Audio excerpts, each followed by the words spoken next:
Hi friends, welcome back to our channel. ఈరోజు స్నాక్స్కి అయితే మేము మిరపకాయ బజ్జీలు చేసుకున్నాం. చాలా రోజుల తర్వాత మార్కెట్లో బజ్జీ మిరపకాయలు కనిపించాయి. ఇంకా కనిపించగానే మనం ఆగుతామా, తినాలనిపించింది. అందుకే కొనుక్కొచ్చేసా. ఇంకా దానికోసం అయితే ముందు మిరపకాయలు గీరి దాంట్లో ఉన్న గింజలన్నీ తీసేసి అయితే స్టఫింగ్ పెట్టుకున్నాం. ఎందుకంటే ఇవి చాలా కారంగా ఉన్నాయి. అందుకని మన పల్లీలు, చింతపండు, కొంచెం వాము, అదే మిక్సీ పట్టుకొని వాము, ఉప్పు వేసి స్టఫింగ్ పెట్టాను అనమాట లైట్గా. ఇంకా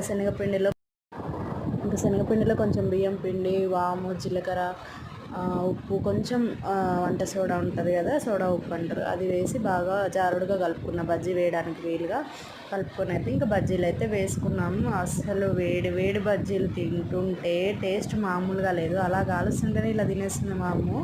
చూడండి, నోరు కాలుతున్నా సూపర్ అని చెప్తుంది. ఇంకా ఇదైతే మా చిన్ని విలేజ్లో స్కూటర్ నడుపుతా అని చెప్పి వాళ్ళ బాబు అయితే స్కూటర్ నేర్పించుకుంటుంది. Okay okay friends, video